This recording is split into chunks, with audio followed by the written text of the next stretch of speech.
Welcome to Marvel Rewind, a Marvel Champions Retrospective Series. In this series, I will be tasked with defeating every villain in order, progressing from the core set to the latest release. The catch? I'm only allowed to use cards released up until that point. After defeating the villain, they each will be ranked in terms of their difficulty, determined by the cards available at the time. Tune in every Tuesday for new episodes of Marvel Rewind. What's going on, guys? It's Char here, back with another episode of Marvel Rewind, a Marvel Champions Retrospective Series. Now, in today's episode, we're moving on to the fourth scenario in the Age of Apocalypse expansion box, where we are taking on Dark Beast, one of the original 5 X-Men, with another original 5 X-Men, Iceman, Bobby Drake, with this really nice altar I got at the Con of Heroes this past year. Let's go ahead and get down to the table and see how it goes. Okay, so here we are at the table. Now, earnestly speaking, it's been a while since I've recorded a Marvel Rewind, so apologize for me getting back into it. We've got Dark Beast, we've got Bobby Drake, Iceman here, two of the original X-Men members facing off here. And let's talk about the setup and everything like that. So it has been a while since I recorded the last Marvel Rewind. Believe it or not, the episode before this was recorded at least 2 months ago from before this one is being recorded right now. I really wanted to get ahead on the series, and it gave me a lot of downtime to do really cool things. Every other video on the channel has been up to it, but if you guys could notice, let me know down in the comment section down below. If you didn't, well, then I did a pretty good job at covering that. Also, Iceman themed, quick shout out to the episode I got to do with Winning Hand Podcast and Boom Guy, either this month, I'm not sure when this is getting uploaded, or the past month before this. Make sure to check that out. We had to talk about cryokinetic perception, and this is my favorite hero of the wave, so really excited for today. As always, there's just a huge mess on the table going on, so let's talk through the setup and see if we can figure out what's going on with Dark Beast. Dark Beast isn't a super complex scenario by any means. He's actually probably one of the least complex in this entire box, which is a good thing, but he has a couple of funny things going on with setup. So if we look at his contents, we're going to do Dark Beast 2 and 3 because we're doing standard 3 Expert 1. The Dark Beast encounter set, and then it says the Blue Moon, Genosha, and Savage Land mod sets, which are all right here in a giant stack. Each of these has a setup environment card and 7 other modular cards with them, but we don't shuffle them into the encounter deck just yet. Then it's the standard and expert set along with our obligation as always. Got standard 3, expert 1, and then recommended modular set is Dystopian Nightmare, which we also have here. So we're going to shuffle all these up to create the encounter deck. You'll see why we have the high-tech goggles set aside as well. It's in his setup text. So as part of the setup, you just set Blue Moon, Genosha, and Savage Land sets aside, including each environment card in those sets. In expert mode, we reveal the high-tech goggles attachment. So Dark Beast is actually going to start with his high-tech goggles. As an action, we can exhaust our hero and resolve the special ability on each setting environment, which we'll talk about here in a bit.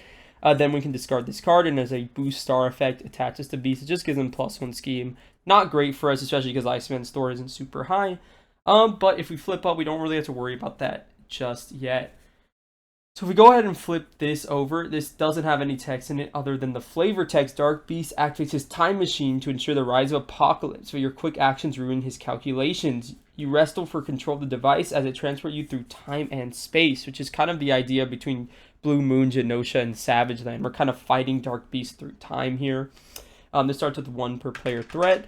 And when we look at the when revealed ability on his stage 2 card, we'll probably do that now. It says reveal a random set aside environment and shuffle its encounter set into the encounter deck. Then you deal each player an encounter card. So all 3 of them are stacked on top of each other. So we'll do 1, 2, 3, 4, 5, 6. So 1, 2. So we are actually going to start with the blue area of the moon, the Blue Moon encounter set, which says each minion gains guard. And then it also says, as a special, you deal 1 damage to your identity. 3, 4, 5, 6, 7. Yep. So that's all of them. So we're going to shovel this in, and it creates the encounter deck and deal ourselves an encounter card. Now, if we don't get this on the first attempt, we probably will just start with Blue Moon anyways, just because, just for consistency's sake. Hopefully, I know how to pilot Iceman enough, but solo is always a different beast that we can get in a one-and-done attempt, and it does not matter. So we're shoveling up the encounter deck, and we're going to deal ourselves an encounter card. And we'll just go from there. All right. So we'll deal ourselves one of these. A lot of stuff on the table. We You have to remember the counters. We'll actually put the environment here and swap it with Pursued by the Past. And these will get aside Savage Land and Genosha. So we'll set those aside. Dark Beast has 18 per player printed health points. And then on his other side, I think he shuffles in another one of his sets. It's yeah, you reveal a random set aside modular set, shuffle it in, deal each paired encounter card. His scheme goes up by 1 and he goes up to 22 health. So all things considered, there's not a ton going on here. We do have to remember that we always have to resolve this special ability whenever he attacks us. So he's going to be dealing us some extra damage, which is kind of scary, but hopefully we should be all right. Let's talk about Iceman really briefly before we get into drawing up our hand. Iceman's whole gimmick really resolves around these frostbite upgrades that he puts on the enemies. He can put a frostbite by either basic attacking, basic defending, or a couple of his actual hero cards. It's a permanent attachment. Attached enemy gets -1 scheme and -1 attach. As a forced response, after they activate or leave play, you set this card aside. Essentially, you debuff the enemy. I attack them, give them a frostbite. Next activation, whether an attack or scheme, we lower that amount by 1 and resolve it as normal, and then get rid of the frostbite. I actually did make these little tokens inspired by the same token, so I'm going to use these for my frostbite counters instead of the actual physical cards, and just putting it on Dark Beast. 1, I think it's easier to count, and 2, I don't get to use them super often, so we will have these. Let's just set them over here. So we got a stack of that. We also have like the frozen solid counters that I think are also pretty cute, but I don't know if we'll actually use those because the text on that doesn't matter. We've got Iceman Injustice today, mostly because in solo he can have kind of a hard time with threat, so this is to hopefully try and mitigate that weakness of his. But as always, we will go to the winning attempt. Let's actually shuffle up our deck a couple times here just for, you know, consistency and transparency's sake, and then we'll just go ahead and get started with this. I'm excited, love playing Iceman, and hopefully it is a good game we get here today. All right, got that shuffled up, and we will go ahead and set this aside, and as always, we will get to the winning attempt right now. All right, so let's go ahead and drop our hand. So we have a printed hand size of 6, and let's talk about Iceman real quick. So Iceman's a bit interesting. Most people think that his, his cost curve is a bit tough, and I would probably happen to agree. Iceman specifically, he has a lot of really expensive cards in his kit that makes him hard to do a lot of things, but I think he's also really fun and unique. I think as the only real major debuffing character in the game, I think he has a really unique identity. I like that he can shuffle in his ice cards for some consistency when he flips down, and I like his stat line, like 4 recovery, 11 health, a 1-2-2 stat line. It's actually pretty good, and I don't know, I'm a really fan of him. And speaking of the cryokinetic perception, we did open it in our opening hand, so I'm trying to see whether I should resolve a mulligan. I don't think we need Professor X right now, but if can we even afford him? Maybe we do just play Professor X, right? We draw off of our cryokinetic, and he gives us a confuse, he gives us a block. I think that's maybe fine. Do we keep Angel though to just like put on some pressure here? No, I think we no, I don't think we play Professor X, but it could be good to confuse him for sure. I think I'll just hold this hand. Yeah, this hand looks good to me. All right, so we're gonna start here. So we're gonna flip up here into our hero mode. Let's spend this double resource here. Let's get down our cryokinetic perception, one of my favorite cards from the entire game. After you resolve your freeze ability, which is when you make a basic attack, you can exhaust this card to draw a card. If that card has the ice trait ready, Iceman. Let's go ahead and swing on Dark Beast for 2. He has no sort of tufts or anything like that, or retaliate. So we swing on him for 2. When we attack, I guess we shouldn't have done the damage. When we attack, we apply a frostbite, and then we can do this hero response after you resolve your freeze ability. Exhaust, draw 1 card. That card has the ice trait ready, Iceman. So it did not have the ice trait, but now we have an even crazier plan here. I think Dazzler is probably just better, right? She doesn't disappear like Professor X does. I was going to use Professor X for a block here, but I think I can just basic defend and be okay. So yeah, we're actually just going to do that. Let's spend these 4 resources in our hand. Let's get down Dazzler here. So Dazzler is going to enter play and confuse an enemy. So let's go ahead and throw a confuse on Dark Beast here. Let's have Dazzler hit him for 2 as well.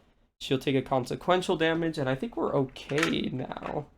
Yeah, I think we're fine here. Let's just ready up and draw. I was actually pretty successful in my opinion. So 3, 4, and 5.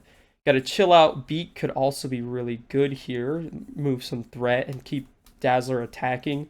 Let's see what happens. So step 1 in the villain phase is going to go up to 2.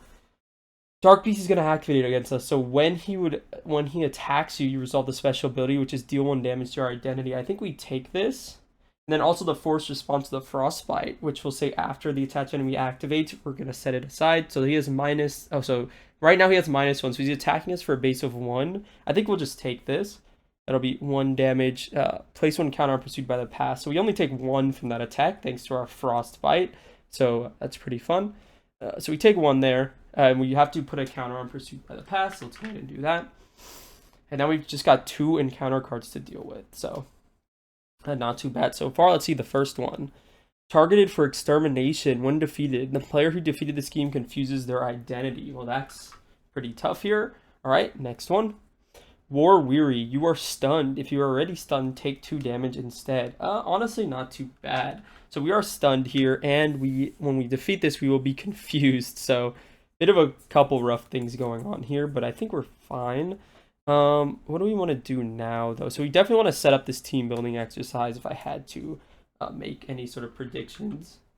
So let's do that. This is really tough because the stun means we can't actually draw off our cryokinetic perception, which is rough for us. I think we will just attack to break it, mostly because we don't want to deal with it later, and we want to try to draw as many cards as possible off of that.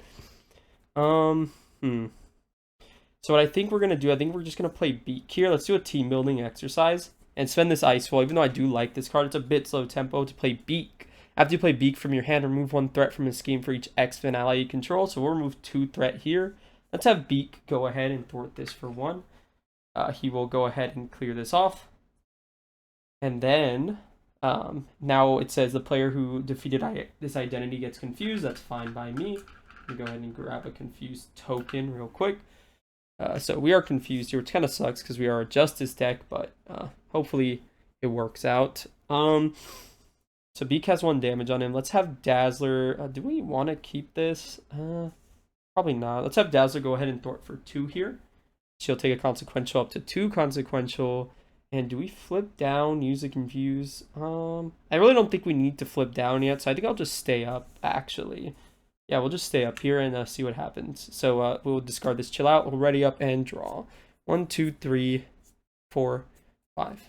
Okay, Nick Fury is pretty good here, but I think the Utopia into a Snow clone is probably even better if I had to guess.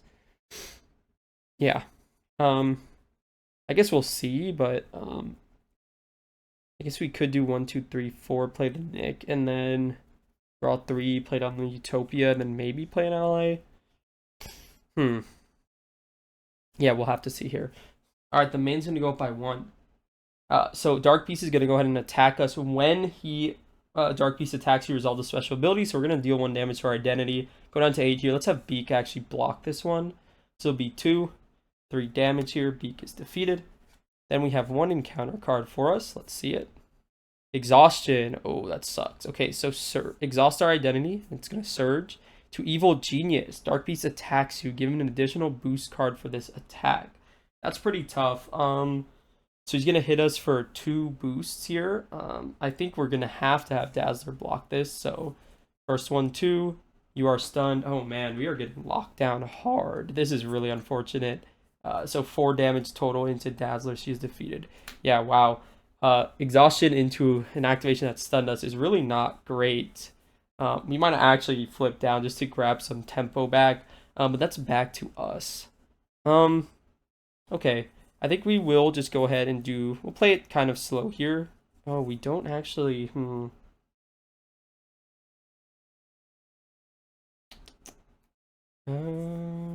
yeah, let's go ahead and play down the Utopia. The Utopia is going to come in here. After an X-Men ally enters play, we can ready an X-Men character. Let's just do... Maybe we just hold the Nick Fury. I think that's probably for the best. All right, so let's do a team building exercise. 1 resource. Let's play our Snow clone. He takes -1 consequential if they have a frostbite. When an X-Men ally enters play, we can ready an X-Men character. We're just going to attack to break our stun again. Exhausted and stunned and confused. Not looking great for us. Let's just have Snow clone put a little bit of pressure. 2 damage onto Dark Beast here. He'll take a consequential. And I think we will actually flip down and try and use this confuse here. So we'll flip down. We have no frostbites to use our cool off ability. We'll hold Nick Fury in our hand and we will draw up here. So we've got 5 more. 1, 2, 3, 4, 5. Oh man, Avengers, team building, power belt. Wow, we have a lot of cards we want to play in this hand, and probably not enough resources to play them. So let's see what happens. It's going to go up to 2.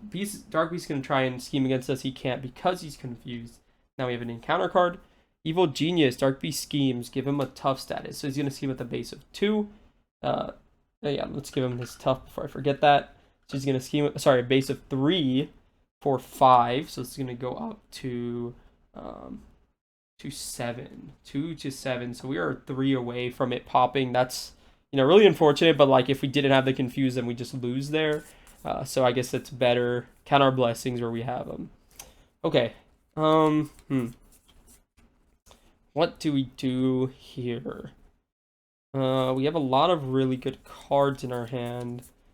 But none of them really affect the board unless we drop a Nick Fury. This is tough. I think we always flip up here. I don't think we can recover. So I think we're always going to flip up. And let's see if we can do anything and get a ready here. Let's go ahead and attack Dark Beast. That's going to apply a Frostbite. When we use our freeze ability, we draw a card. It is an ice card, so we get to ready. That's really nice for us. So all it does is break the tough. But we do get an extra card in our hand to maybe try and figure this out a bit better. Okay.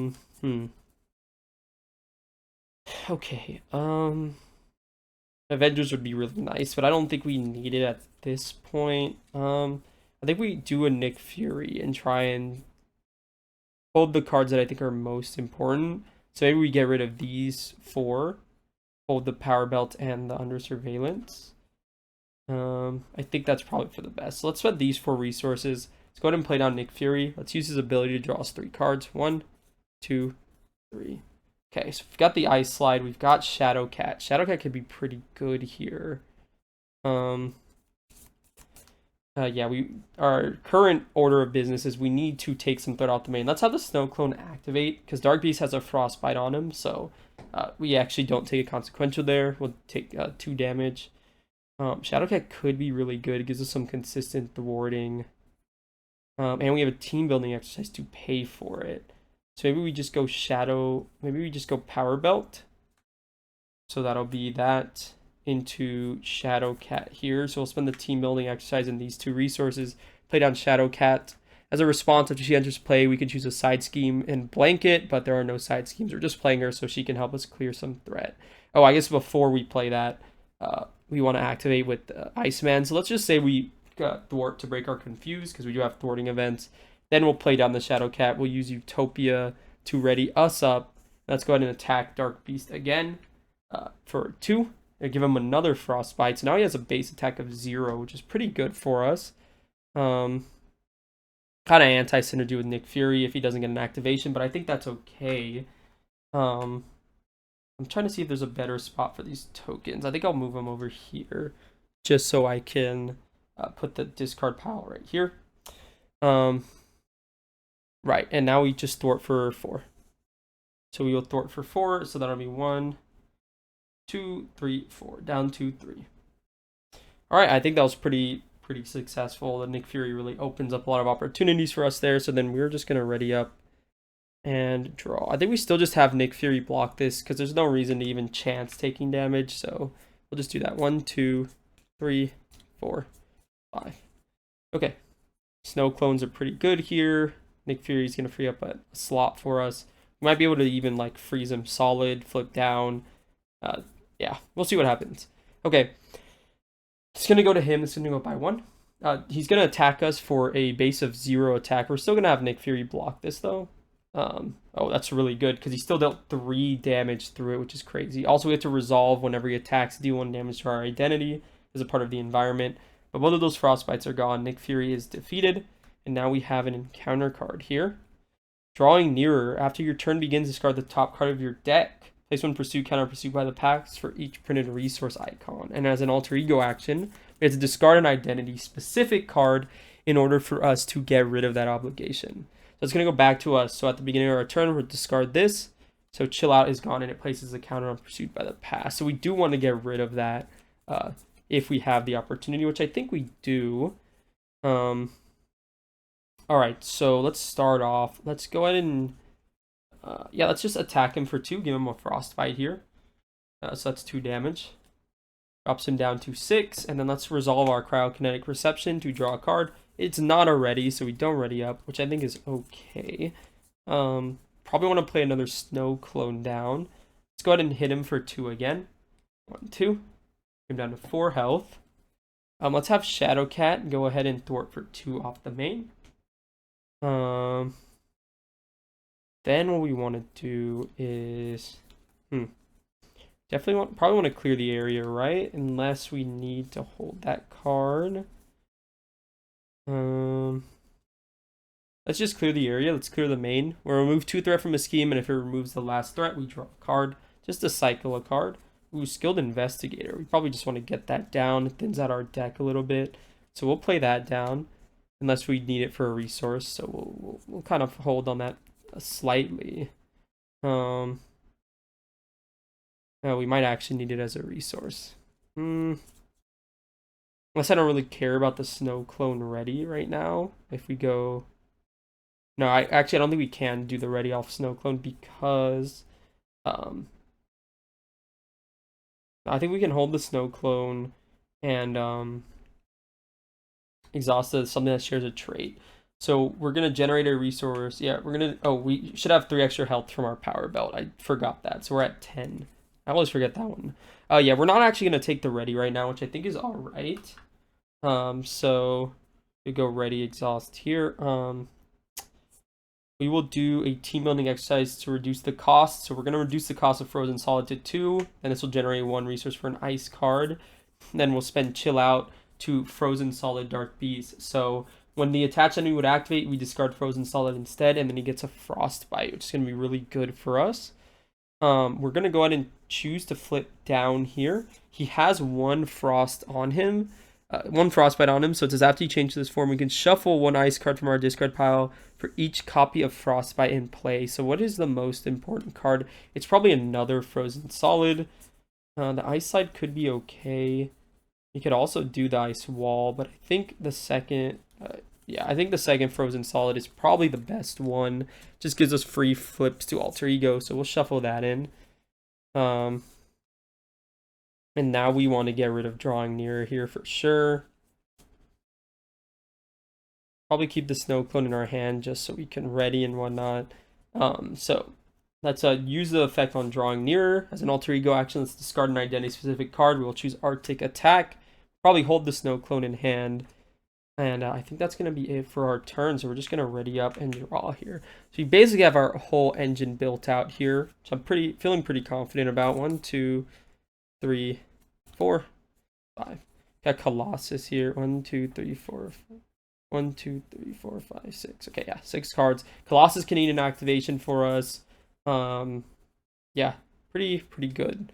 All right, so it's gonna go up by 1. Whenever Dark Beast would activate, the Frozen Salt's gonna go off. When the attached enemy would activate, we discard this and then give him a copy of Frostbite instead. He's gonna hit us with an encounter card. Hot-Headed. Alter Ego. Give to Bobby Drake. After you attach a Frostbite upgrade to an enemy, take 1 damage. Alter Ego responds. After you make a basic recovery, discard this card. Well, I was thinking if I was going to basic recover and not here, but this makes it pretty obvious for me. So let's go ahead and basic recover by 4. Yeah, that's the start of our turn. Basic recover by 4. So our max HP is 3 more because of the power belt. So we go from 10 to 14. That's going to go ahead and discard our obligation. This one never gets removed from the game, so we do have to deal with it later if we cycle through the deck. Okay. 2 cards left in our deck. I don't know if it's an ice card or not, but we definitely want to play an ally to ready up regardless.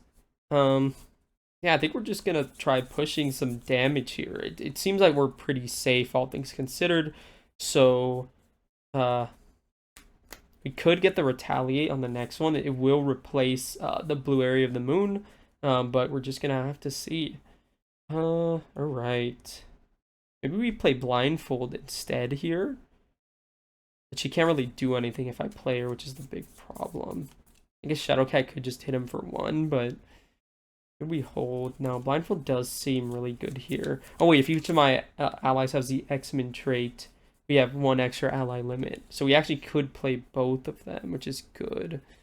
The Snow Clone is also good. A lot of choices to make here. Okay. 2, 3, 4, 5, 6. We really do want to find that frozen solid though. It'd make us like extra safe, I think. Because when we knock him out, yeah, let's just start. Let's slip up. Let's do a team building exercise and probably these two cards I don't think I'd ever be playing for blindfold. So after she enters play, we'll look at the top 5 cards of the encounter deck, discard one of those, and put the rest back in the same order. 3, 4. We know we're about to get an encounter card. Oh, I guess the rest doesn't matter. It's just which. Actually, does blindfold matter here before I look? Reveal random set aside environment, shuffle the encounter set into the encounter deck, deal. Okay, never mind. I don't think I'm playing blindfold, mostly because I just remembered that he shuffles in a new encounter set anyways, so we really can't play around it. So let's get those 2 cards back in our hand. So instead of that, I think we'll just yeah, I think we just play the snow clone, right? So we'll do team building exercise, play the snow clone for 1. That's gonna ready us up. Let's go ahead and attack Dark Beast once more here for 2. It's going to give him his 3rd Frostbite, which is crazy because now he's at -3 attack. That's going to draw a card because I'm going to trigger Cryokinetic Perception. Oh no, our last card is Frozen Solid, which sucks. Yeah, it would have been really nice if we had something different there, but I think that's okay. We'll do... Oh yeah, and I would have readied up off of Utopia. I think we're just still gonna go to... Should we just push damage here? Let's go ahead and spend 1 resource here and get down Death Focus. That'll help us play for that Frozen Solid next turn. I think we just go... Maybe we have Shadowcat defend for us. Yeah, we'll do these 3 resources here because he costs 1 fewer to play if you have the Mutant or X-Men trait. Let's go ahead and play down Colossus. Gonna come in with a tough here. Then we're gonna have this snow clone take. Go ahead and knock out Dark Beast. Bring him down to 0. I don't know. Do the Frostbites stay? I think not, right? It says after attached enemy activates or leaves play. Set this card aside. So I think he has no Frostbites left, which kind of sucks. I will just play it like that. I'm not sure if that's actually how it's played. It's one of those things that I kind of just rule it in the moment. I never really super confirm. So we're going to reveal a set-aside environment. So we know Savage Land is 1 through 3, and the other one is 4 through 6. Okay, so it was a 4 and a 6 anyway, so it's not going to be Savage Land. It will be the other one, which is Genosha, right? The villain gains steady, and then we place 1 threat on the main scheme every time he activates. All right, so blue area of the moon. When revealed, discard each other's setting environment in play. So then Genosha is going to come in here. And yeah, we're just doing Dark Beast when revealed right now. Reveal a random set aside environment and shuffle the rest of its encounter deck into the encounter set into the encounter deck, which is Genosha here. And then we deal ourselves an encounter card. So we're getting 3 encounter cards this phase, which can be kind of scary, but I think we're at full health. We have 4 allies. We should be pretty safe unless he gets an insane max scheme, which is definitely possible. But I just really hope it doesn't happen. All right, so we're shuffling this up. He got a lot of his extra activations out of the way. I just really hope that he doesn't. Oh man, I don't know. We're just gonna have to see what happens. Yeah, and then we're gonna do. He comes in with 22 health. He doesn't have frostbites on him anymore, but that's fine. We'll have this snow clone hit him for 2. Bring him down to 20, and let's have Colossus hit him for 3 more. Bring him down to 17. It's gonna break his tough. Okay. And then do we have Shadowcat thwart? It doesn't really matter. Do we lose by 1 or not? We would just have Shadowcat. Yeah, she'll thwart. Our survivability isn't super important here, and she gets into our next deck pass. She'll thwart this down to 0, and we will ready up and draw. That's all we've got. So that's 1 card here. We know that's the Frozen Solid. It would have been super nice to be able to play that this turn. But I think we should be okay unless he gets a ton of schemes here. I'm really hoping he doesn't. Minions I will take. Obligations I will take. Just don't scheme a bunch of times. All right. That's shuffled up. And then we'll drop 5 more. 4 more. 2, 3, and 4. Okay. Avengers Mansion, Ice Wall. More setup cards here. We probably wanted damage or something, but I think that should be fine. It's going to go up by 1. Dark Beast is going to go ahead and attack us for a base of 2. So when he attacks us, we resolve the special ability, which is place 1 threat on the main scheme. Do we defend this? I think we just take this hit, right? We're at 14. We'll just take it. 2. Place 1 counter on pursued by the past. So that's going to go up to 3. So he hits us for 2 damage here. Oh, sorry. This should have been our encounter card from decking out. I'm not going to play around that. 2, 3, 4. Okay, we go down to 10. Now we get our 3rd encounter card. And now that's all this is. All right, first one. Dark Design. So he's going to place a counter. Oh, this is actually really fortunate for us. If it's 3 more than the number of players, remove each counter and then flip this card over. So he actually doesn't scheme as a part of that. So it's going to flip over. After you flip this, you find our set-aside Nemesis minion and reveal it, and our side scheme and reveal it, and shuffle the rest into the encounter deck. That's actually pretty good for us. Very fortunate, because we don't want him to scheme here. So Pyro's going to come in. I think he has Quick Strike, which is pretty annoying, and he does indirect. But I think we should be fine, I think. When defeated, we take damage. Then he has Pyro comes in with Quick Strike, and he deals indirect damage. So we'll shuffle these in.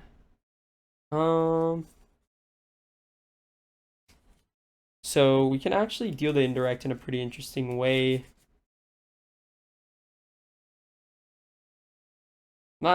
It's indirect means we can put it on allies or our hero. So I think what we'll do is we will actually do 1 damage to Colossus here because he only has one activation realistically left, and we'll take 2 on our identity. Go down to 8. Next encounter card. No, this isn't the actual order they were dealt. It should be nowhere safe. So we place 1 pursuit counter pursued by the past, and if it has counters, it's got an upgrade or support we control. I think Death Focus is probably our least valuable one. I'd say so. We'll get rid of Death Focus. Alright, and then last one. Let's see it. Gladiator. Teamwork Imperial Guard. While Trial by Combat is in play, Gladiator cannot take damage. So we just got 2 minions and side scheme and a little bit of threat, but we are fine. We beat the encounter card Horde, and that's back to us. Alright, so we want to knock out some villains here for sure. Let's go. Do we just play down the Avengers here? If we play down the Avengers, we can also freeze Dark Beast solid. I think that's probably good. Or we just Ice Wall and just take some hits. Ice Wall could also be good here.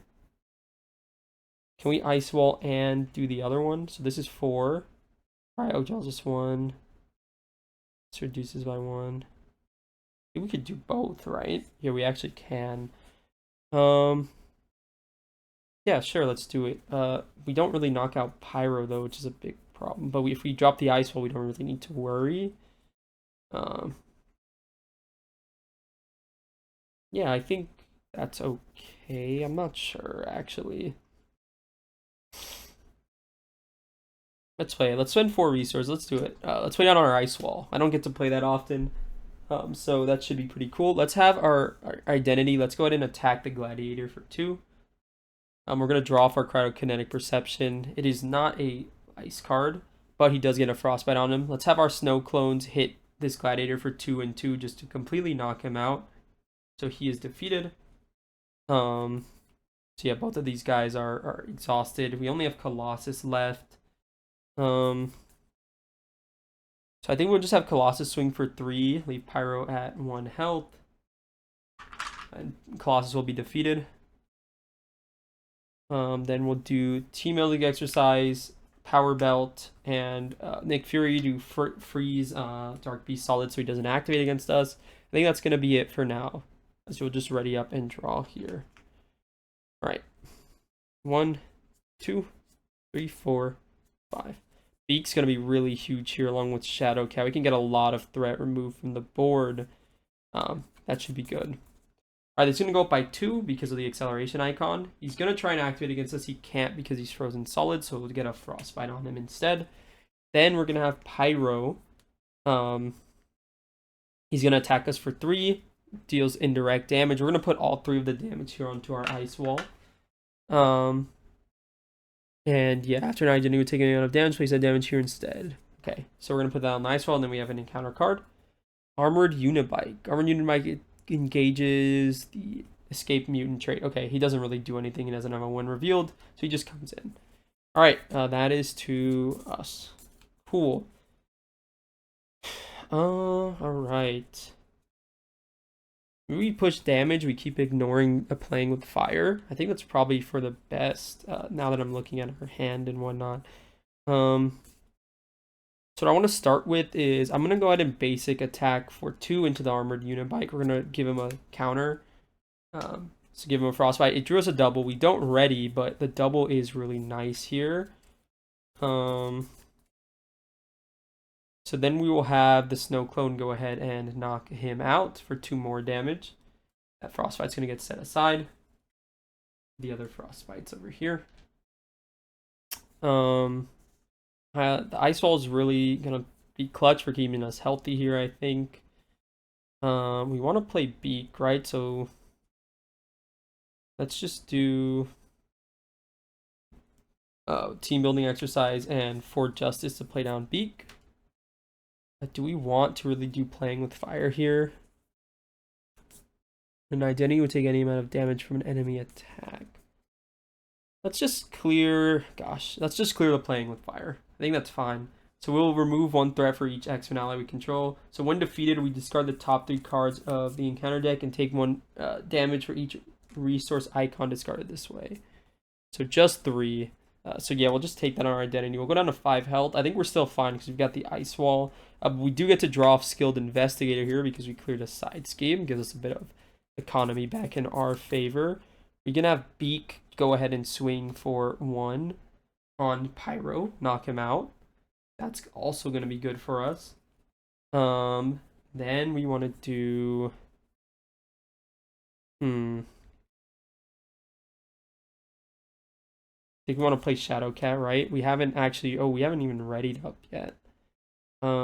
Yes, we do want to play Shadowcat anyways, though. So let's do that. Let's spend 3 resources, play down Shadowcat. We'll do Utopia to ready us back up. We're not going to choose to blank anything. Shadowcat will just go ahead and thwart for 2 off the main, just to make sure we have that in check. So take a consequential. I think we actually end up playing the Ice Slide here. It is an Ice trait, so let's go ahead and spend this Arctic attack for our Ice Slide. We have +1 thwart, +1 attack, and the aerial trait now. After you change to alter ego form, shuffle this into your deck. Let's go ahead and swing on him for 3 now. Give him another frostbite. So yeah, swing for 3, another frostbite on him. I think this looks pretty solid for us. I think we'll just go ahead, ready up, and draw. Yeah, let's kind of. Oh wait, 2 more damage. This guy did not activate, so it should be 2 more, and he has a frostbite on him. Unless he did activate, in which case I'll just keep in mind 2 damage, maybe not. This is crazy. We have 4 ally slots. We've had these snow clones out the whole game. Just getting so much value this game. We're just going to ready everything up and draw. 1, 2, 3, 4, 5. I mean, I think the end of the game should be coming this turn, if not the turn after. So go up by 1. Dark Beast is going to activate. When he activates, he's going to resolve the special ability, which is place 1 threat on the main scheme. So it's going to go up to 4. We still have our ice wall, so I'm just going to take this hit. So he's attacking with a base of 0 because of the 2 frostbites. So it's 1 damage here because of the 2 frostbites. So 1 damage is going to go onto our ice wall. It's going to go up to 4. Then we got an encounter card.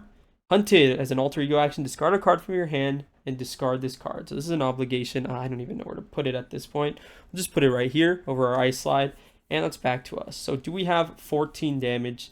So we can just close out this game and say sayonara. I think this is 6 damage.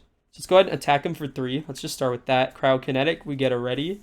So 3 damage there. Yeah, I think we've ultra got this. We're going to swing at him for 3 again.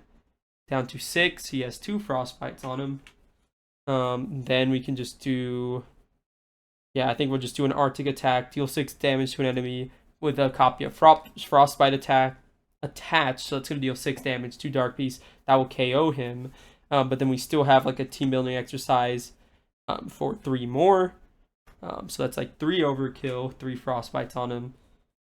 So that's 3 overkill plus 2 from this one, plus 2 from this one, 7 overkill, plus 1 from Beak, plus 1 from Shadowcat. So we had like 9 damage overkill there. And yeah, that is Iceman versus Dark Beast. Like I said, I'm pretty familiar with this hero. I knew this deck would probably work just fine in solo. And yeah, hopefully didn't have any major misplays. Now I'm kind of like hype myself up here. But honestly, I thought we got pretty fortunate. We got hit a lot of obligations. Dark Beast not having steady or anything means that he's pretty susceptible to stun and confuse lock. And even if he did start with steady and Genosha, we also do have the frozen solids here to kind of answer steady as well. So I thought this was a pretty good showcase of Iceman in solo, specifically some of the stuff he could do. Maybe I put too many upgrades and supports because I was kind of looking at like the Avengers in my hand multiple times. I'm like, yeah, unless I see this turn 1, I don't think I can ever play this. But it was very fortunate starting with the cryokinetic turn 1. Really bolstered his economy and made it pretty cool. We never even got rid of his goggles anyways, which I think is kind of hilarious. But if we never let him scheme, the +1 scheme doesn't really matter at the end of the day. So that's it. And as always, let's go ahead and check out the deck list. Okay, so here we are at the table with Iceman. Now, as you guys know, you saw in the winning hand episode, or me gushing about him over this episode, Iceman is absolutely one of my favorite heroes in the game. He's a hero that got me into deck building and making my first deck. He was the first release that I was truly caught up to the game with because I was playing the rest of the game in order when I got into it. And yeah, I just have a lot of fond memories just around that early time period of the game, making my first deck, and really learning how to really get good at this game through Iceman, through deck building and things like that. I just have a lot of fond memories with this character. I think Iceman's really fun. Like, I don't have to tell you, I like his kind of whole gimmick he's got going on with the Frostbite tokens. I like that it's very unique, and it doesn't really feel like any other hero does that in this game to that extent, right? Cyclops has some cards that lower stats, or maybe X23 does. The fact that he has a modular token that lowers both the attack and the scheme means like it almost always gets value. It incentivizes you not having to chump with your allies. You can probably face tank a hit if it has 2 or even 3 counters on it, and you can keep your allies up for like tempo or like furthering, you know, your game plan on the board. Obviously, his best card is the Cryokinetic Perception, which is this in his Avengers Mansion tied to your basic attack or defense. But he also has other really fun cards like the Arctic Attacks, his Snow Clones, which put in a ton of work here. I'm so glad he never flipped Savage Lands and got Retaliate because they put so much work in through that entire game. And, you know, we got the 2 copies of Frozen Solid, which is extremely good, stopping activation, especially in solo, getting through both Steady and Stalwart. Let's go ahead and talk about the deck list. I kept this a lean 40 cards. You guys know I'm not a 40 card truther. I'm probably the furthest person from it. I brought a 50 card deck to the con of heroes this past year. And this is 40 cards for an important reason, which is the Cryokinetic Perception. You want as many draws as possible. So in addition to playing a 40 card deck, you want a low deck count because it raises your chances of getting the ready off of the Cryokinetic Perception because you need to draw into an ice traded card. That's another reason why I have a couple, you know, a good amount of upgrades and supports here. You got like the Skilled Investigator, Under Surveillance, and all these basic supports so that when we do a second or third deck pass, that chance only ever increases to get that ice card, to get that ready, and to keep the damage coming. Let's start with the basic cards. We're on one copy of Death Focus. He has a couple superpower cards in his kit, one of them being the Cryokinetic, Chill Out, Arctic Attack. Like, he has a lot of superpower traded cards, so it really is an efficient resource generator to get him playing cards. Utopia is just super good. He loves readying. Every single ready turns into another Frostbite, which turns into a further damage or threat reduction. Very, very good. And the X-Men basic allies are borderline. They're just broken. 2 copies of Team Building Exercise. These aren't necessarily in here because I want to get them both down. Now, if there's nothing better to do and I don't really feel like pushing the villain, I'll get them both down. It's really in here because we want to find one early because it's really good. He has a lot of cards in this deck, specifically that share a trait with him. All these X-Men allies share a trait. All of his ice cards share a trait. So he has just so many targets. He will basically always get use out of this discount every turn. And then Avengers Mansion. I always throw in kind of like a cheeky Avengers Mansion. If we don't have anything else in our opening hand and we manage to find a double, this is actually usually pretty good to get down. It's just a consistent card draw, but it's twice as expensive as is built-in Avengers Mansion. So as you saw, since we opened that, we really didn't need to hard mulligan for either of them to try and find it, and we were just fine with that.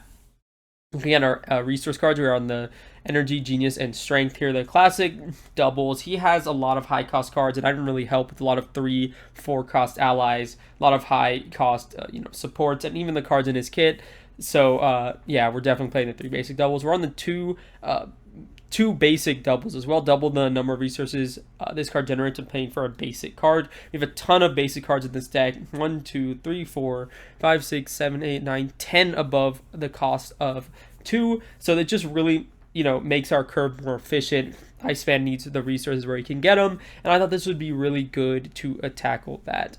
Beak is super good at debut with Iceman. You remove a threat for each X-Men ally you control. Very good. His biggest weakness is thwarting, which is kind of the main reason why we're in Justice, just so that these events and some of these allies you get access to, and all of these allies in Basic, can take care of the thwarting for us while we're basically just attacking in Basic, defending over and over. Angel's just a really good X-Men. Shadowcat is another new X-Men ally, where she can blank out the icon on a side scheme, and she has 3 health and 2 printed thwart, which is super good for keeping the threat down. Professor X, Nick Fury, and Colossus, these have been basically staples at this point for this entire X-Men trilogy, so no need a ton of explanation there. We've got Blindfold and Dazzler here as well. Blindfold, especially in solo, is really strong. We can kind of manipulate the encounter deck, see what the boost icons are going to be on an attack, see what encounter cards we're getting dealt, and all of that in between. The one turn we wanted to play or didn't really work out because we were flipping Dark Beast. I guess we could have played it afterwards and made sure we didn't get a scheme or anything like that, but it kind of worked out anyways with the Pursued by the Past. Then we have the Dazzler here, which after she enters play, we confuse an enemy. Really good. It was super clutch to draw into that turn 1, because then it made our play even better, where we got an ally we get to tap a couple times in order to get value out of her while getting that same confused status that we wanted on the villain. Going to the Justice cards that aren't the allies, we're on Triple Clear the Area. This card is, like I always say, is borderline broken in solo. For 1 cost, you remove 2 threat, and if it removes the last threat, you draw a card. So it's a 2 effective resource cost, but turns into a 1 effective resource and a cycle if you do clear that last threat. And since Iceman has enough survivability to stay in hero form the whole game, there's very often turns where you can ignore the main, it goes up by 1, ignore it again, goes up by 2, and then you draw into a clear the area, you just clear it back down to 0, get a draw, and just keep it going from there. 2 copies of 4 Justice, mostly because we're already cutting it low, cutting it close to deck space, and putting it at 3 would have been 41 cards. So to keep it at 42 copies of 4 Justice, pretty solid. It can do 2 for 4 threat removal, but he also has 3 thwart events in his kit as well. So maybe this could be a different card, but I never played it, but so take that for what you will. Skilled Investigator, really cheap upgrade that we can put on the board, and then the second deck pass makes our cryokinetic perception readies more available, and we were able to get a draw off of it as well, so it kind of refunds itself later on while thinning your deck. And finally, we have a copy of Under Surveillance. I think we passed on this card twice. It's very good in this scenario. Dark Beast only has 1 main scheme, which goes from 10 threat per player to 14. But we're kind of playing, fast, playing on the edge a little bit. And I skipped over it both times, but it is very good. It's there just in case you need it for solo. And honestly, if you want to look at our pack limit for this episode, you could probably just drop it by 1, because I think this is in Thor's pack, right? And it's probably the only card from that pack in here. So, yeah, this could probably be dropped. And we are at 1 less card for the episode, 1 less packer card for the episode. That's about it. Iceman's a ton of fun. Let me know if you guys, if you want to try this out. If you try it out, if you have any fun with Iceman, what aspect you have fun with him in, justice, protection, aggression, leadership pool, let me know. But as always, now we're going to go ahead and see where Dark Beast stacks up to the rest of the villains in Marvel Champions. I will see you there. Okay, so here we are with the tier list. Let's talk about Dark Beast. I'm going to get out ahead and say that I think Dark Beast is actually pretty difficult. The thing about him that makes him difficult is that his hero or his villain card is pretty unassuming. 2/2 stat lines, and when he attacks, he does a special ability, and then he also gets a bit of tempo by shuffling in one of his modular sets, along with giving you an extra encounter card. So he starts with a little bit of tempo with that extra encounter card for sure.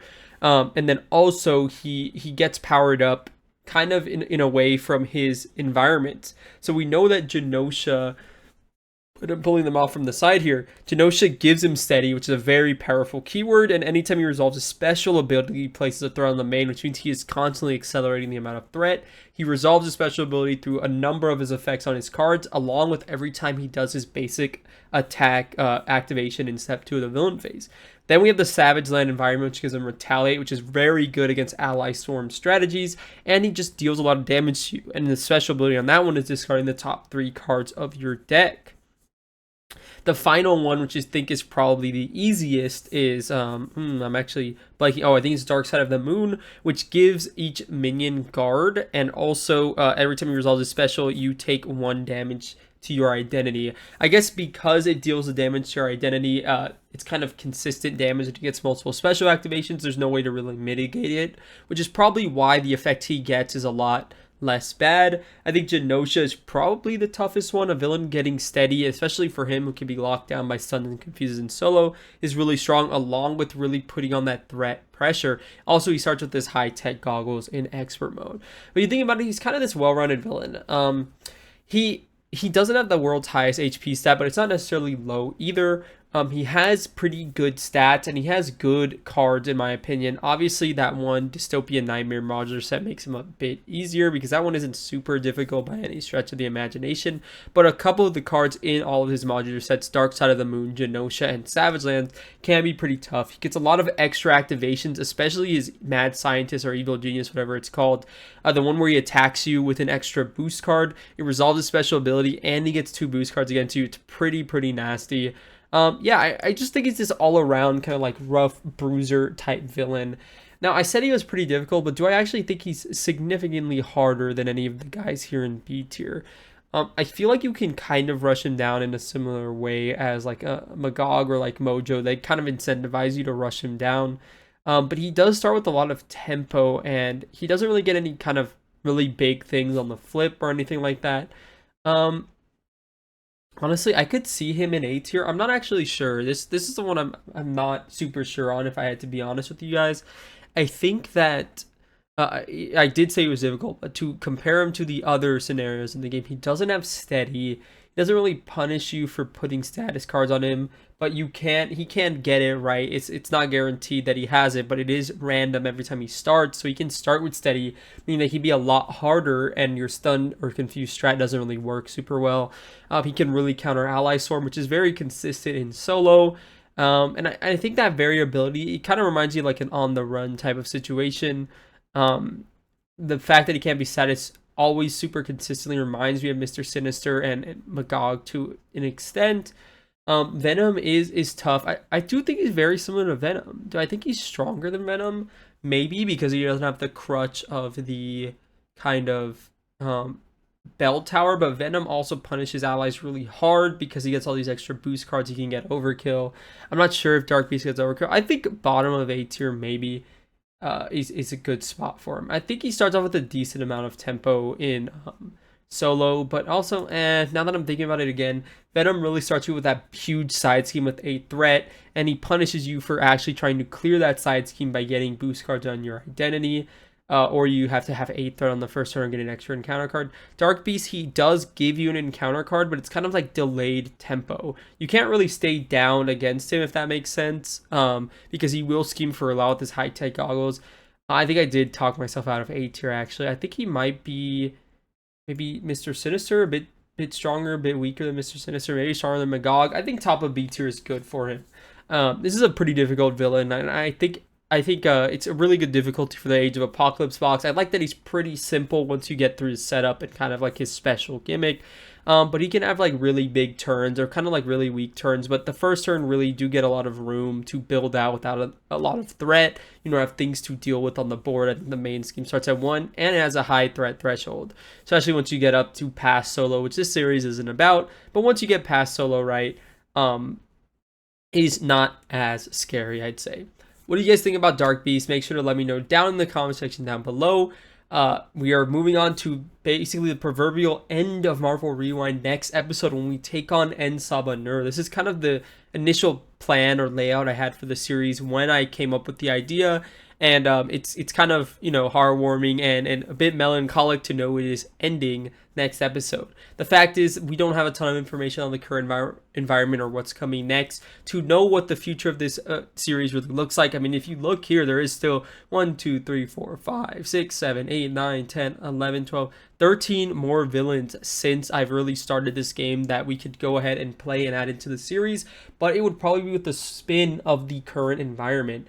So we'll have to figure out where this series goes in the future from here. But I am really excited to get this final showdown, the culmination of maybe Marvel Champions 1 into Marvel Champions 2 being this current environment with us fighting En Sabah Nur. I hope you guys are excited. Looking forward to that. See you guys in the next episode. Leave a like, subscribe if you haven't already. Leave a comment down below if you're looking forward to it, what you thought of the episode. I'll see you guys in the next one. Take care of yourselves. Have a good one. Goodbye.